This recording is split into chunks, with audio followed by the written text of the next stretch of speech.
It's that time again. Get up, get off the couch, and tackle your own to-do list. Stay tuned. On today's episode, we teach you how to install a faucet and protect your home from burst and ruptured pipes.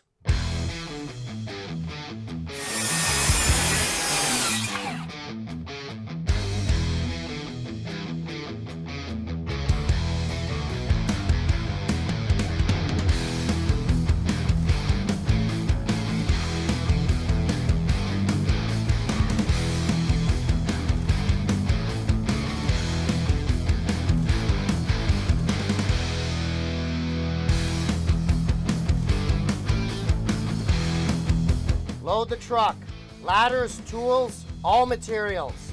And don't forget the coffee maker. Let's go.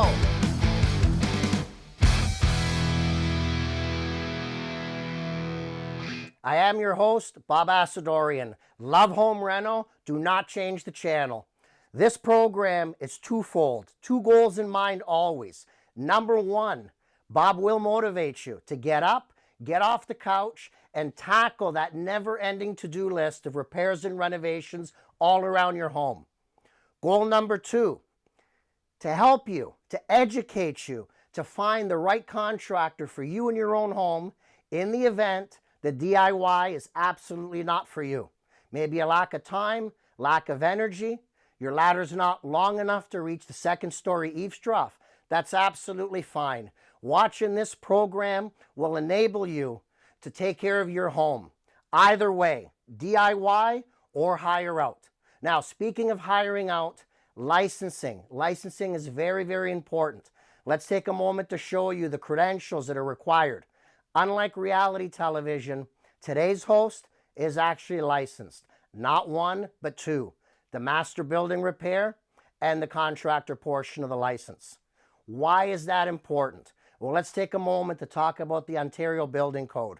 My municipality, Hamilton, Ontario, has the system down perfect. 3 parts. Number one, you obtain yourself the building code. Study and study hard, because Section 9 of that building code encompasses small buildings, which covers residential home renovation, new building construction completely. Number two, apply for a police clearance. That's very important because the city wants to make sure not just anybody can work in your home. Think about this now. You have children, you have valuables. It actually matters who is working in your home.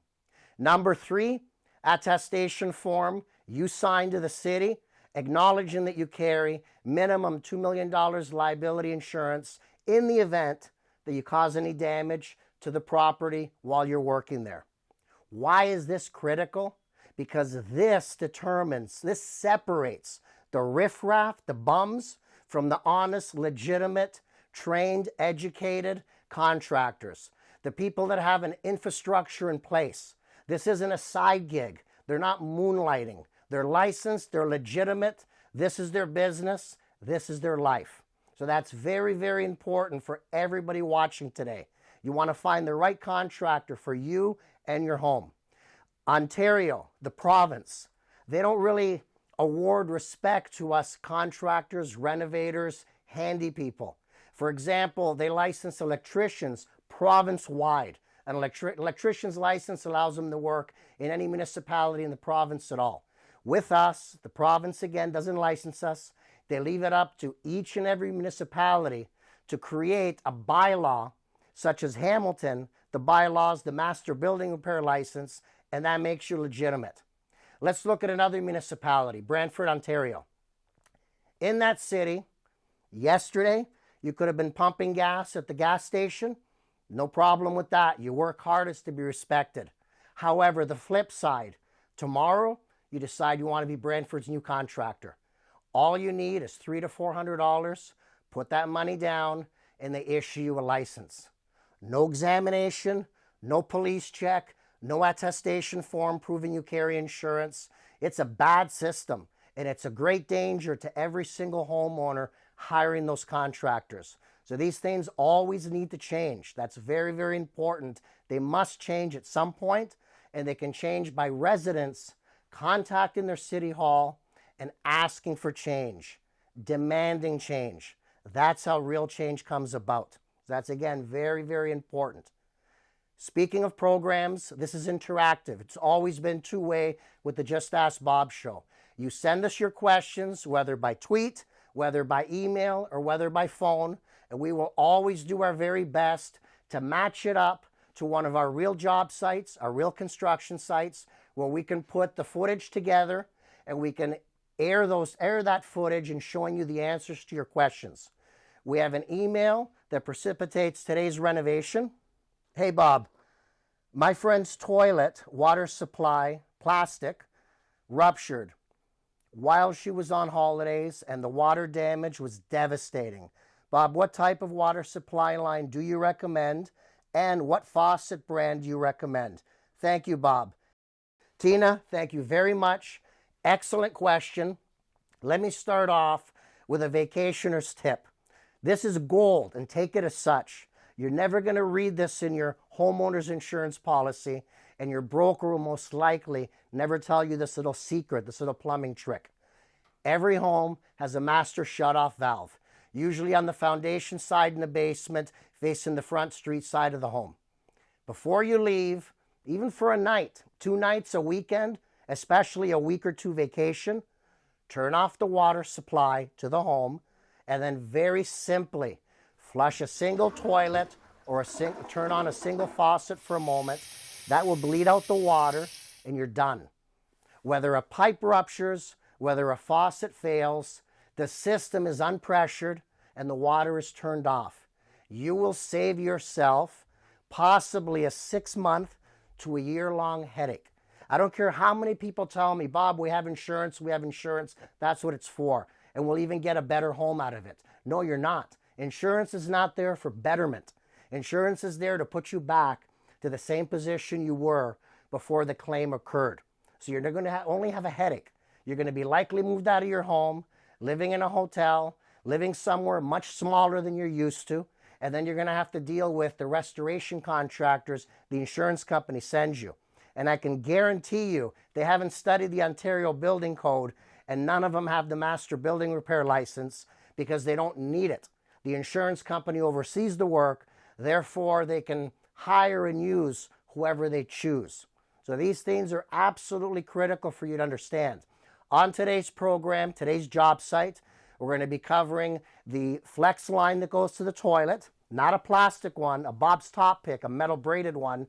We're going to be covering a faucet removal and replacement, and we're also going to show you where your shutoff valve is located in your basement and how to turn it off and make sure that you're safe. Follow us on social media for everything to do with Just Ask Bob. Type in Just Ask Bob in the search or Bob Assadourian to follow us on Facebook, follow us on Instagram, LinkedIn, YouTube, and X. Stay tuned. Up next, we're on the job site.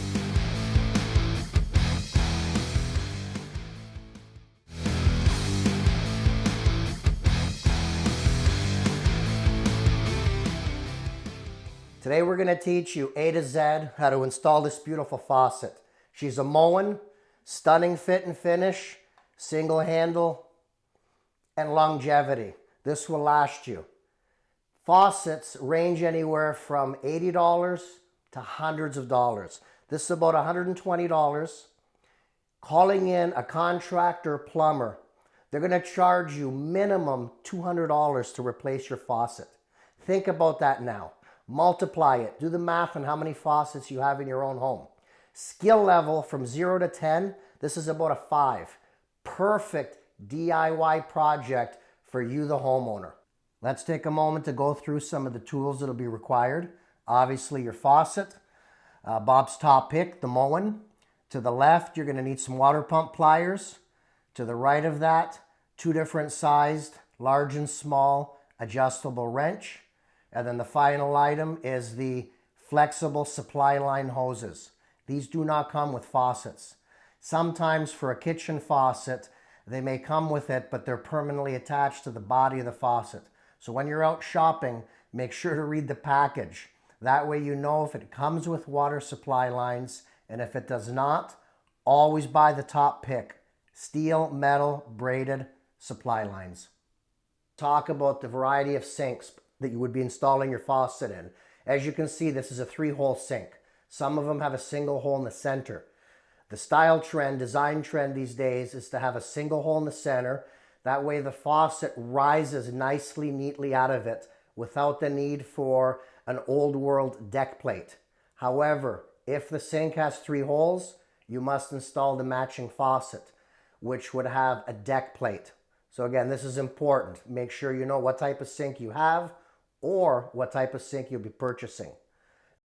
A smart move right now would be to pre-install the supply lines onto the faucet body before installing the faucet into the sink. Otherwise, you're going to be laying on your back under the countertop installing these. Now, this isn't always possible, depending on the size of the holes in your sink. But first, we're going to attach them by hand.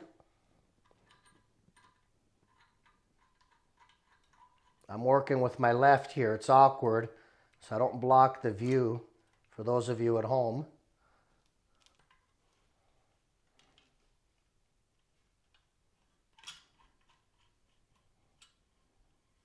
Just hand tight. Now, if I take my wrench and I just tighten this, I'll end up twisting the copper, and the copper is going to burst. So you need a backup wrench. You want to grab the nut, nice and solid. Grab the other one, which is the nut that's a part of the fill hose, and tighten. Constantly keeping pressure on the small wrench so that you don't end up turning the copper line. Okay, that's tight. Now I'm just going to give it one more snug. There we go. Same thing on the other one. Now we set this in the sink. Let's crawl underneath. All right, we're going to do our best here to give you a bird's eye view. We're under the faucet. We're not going to worry right now about centering it. Now, for those of you at home, this will be a little uncomfortable, but think about all the money you're saving. This is the washer. This has to go in first. There's the thread for the faucet.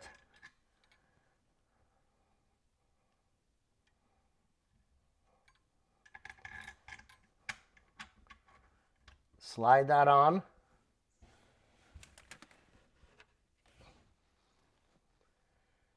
There's a secondary washer.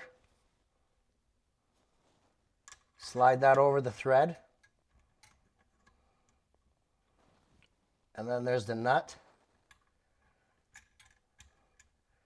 Now, for those of you watching at home, wouldn't it hurt to have a cushion or a blanket under the vanity just to keep this wood from digging into your backside?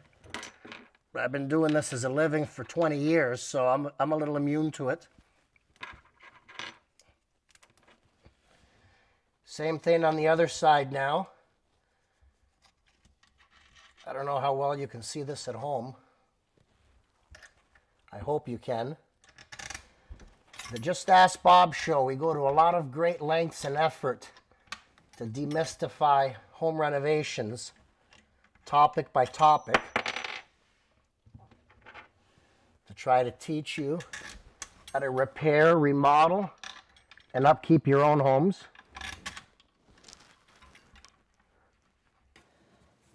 So you can see it's a little awkward working under here.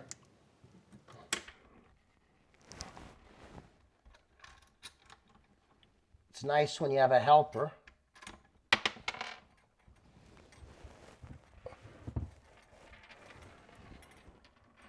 It'd be nice if I didn't keep dropping things.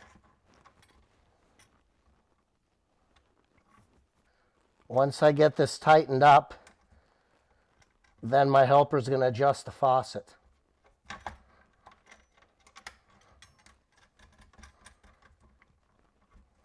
Okay, Nick, for the viewers at home, make the faucet look completely crooked. Pretty crooked? Okay, that's not how you want to leave the faucet installed. That's why either you're going to climb in and out or you're going to have a helper on top. Okay, Nick, straighten it up for us, please.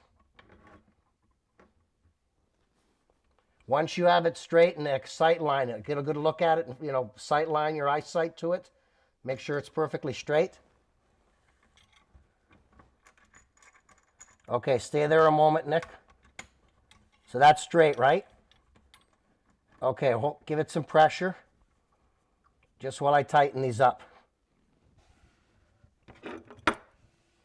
Gonna use the small wrench.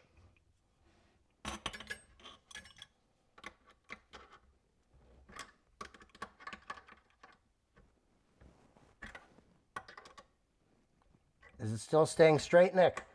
Yeah. Okay. And the same thing on the right side.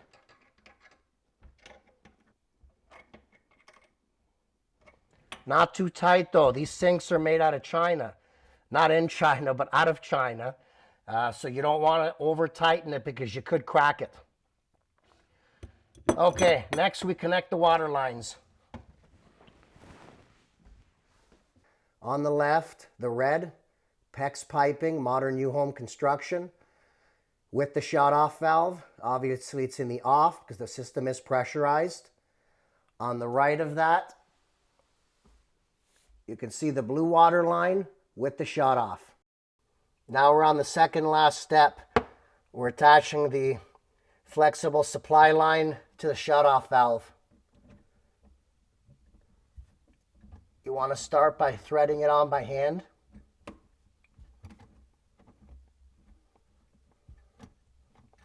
Keep it nice and steady, Nick. We got my young one, Nick Assadourian, on the camera. Now, just like before, we're using a backup wrench. Let me actually show you here. If I only tighten this nut, I may end up spinning and loosening the shut-off valve from the crimp fitting on the PEX plastic pipe. You don't want to do that. So use your first wrench just to support the pipe and the shut-off. Then your second wrench, this is awkward here because I don't want to block the view of the camera. And you tighten.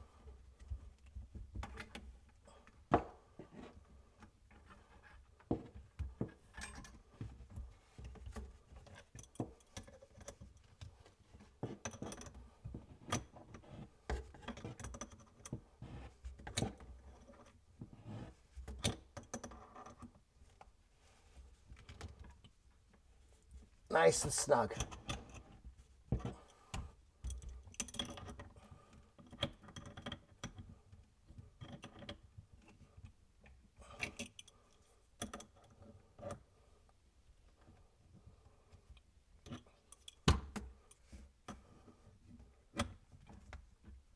Okay.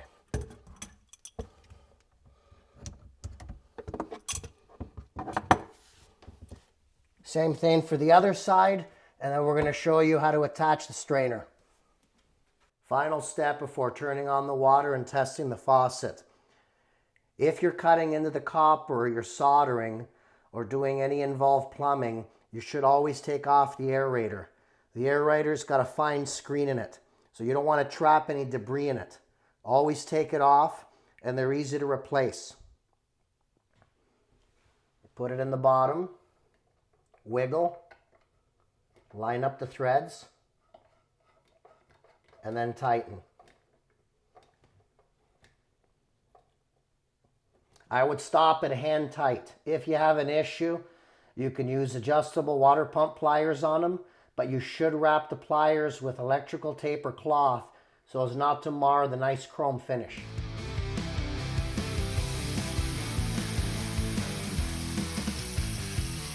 Now we're going to take a moment to talk about fill valves, in the toilet and the flexible supply line. The viewer that sent the email in, you'll remember they complained about the rupture. You can buy these lines in plastic. Please, it's not worth the expense. You're talking of about $5 difference from a plastic one to a metal braided hose. Very, very easy to install. This threads onto the toilet's fill valve. Get it seated. Turn. And turn. Now, I said this is easy for a reason. No tools needed. Hand tight. Now these are flexible to whatever orientation you need. You're going to line it up similar to the one that we just did under the vanity. Tighten it by hand. Always tighten by hand before you use a wrench. That way you're not going to cause any stripping. If you're cross-threading, you will strip the threads, which simply means that you've damaged them. Once you damage them, they're ruined. So your hands don't have the strength to typically strip or damage a thread. That's why you hand tighten so you know it's working. Now, in this case, because I've done this before, I'll apply pressure in the opposite direction. We're running out of time today, so we're cheating here a little bit without the second wrench, which is missing, by the way. Nice and tight. There you go. Burst proof and a very nice job. Make sure all toilets, all faucets throughout your entire home have metal flexible braided lines. All right, we're in the basement.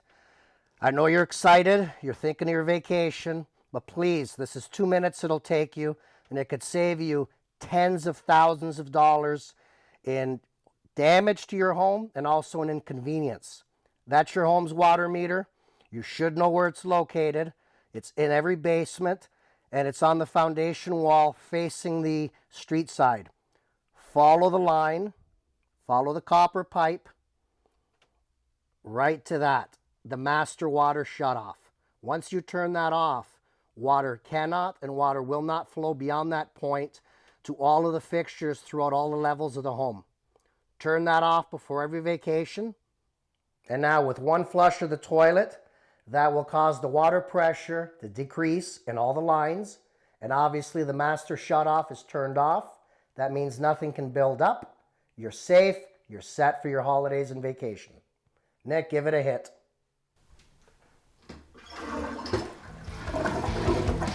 Stay tuned. Up next, we're back at the shop.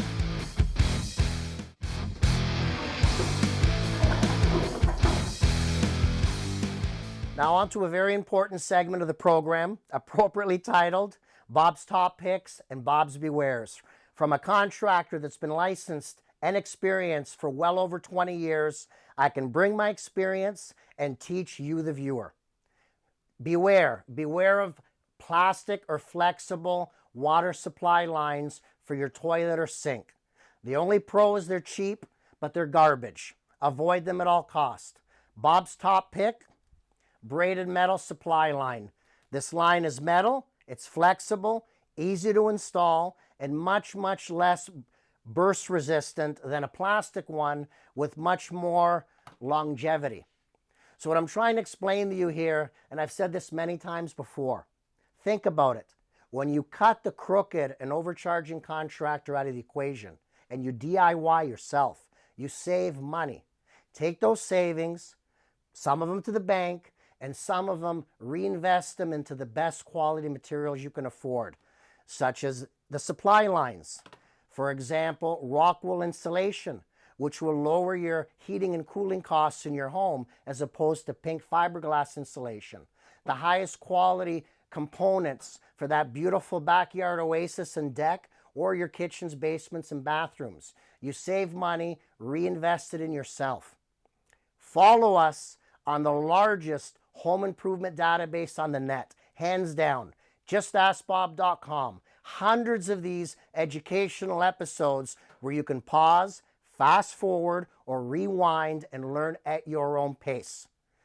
Dozens of radio how-to programs, written Q&A columns on home improvement, a university, a wealth of knowledge, no matter how you learn. And everybody learns differently. Whether you learn best by watching, listening, or reading, we have it all covered at justaskbob.com. Follow the program and follow us on all social media, on Facebook, on Instagram, on YouTube, X, and LinkedIn. Very easy. Type Just Ask Bob or Bob Assadourian in the search bar. We also have a new newsletter. It will be in your inbox every single month for everything to do with home improvement. Visit us at justaskbob.com and fill out the form to subscribe to our newsletter. Now, are you old school? Are you not techie? Want to chat with Bob? Want to tell me a story? No problem at all. It's as easy as picking up the phone. 289-649-0196. Again, that's 289-649-0196. Thank you. Until next time.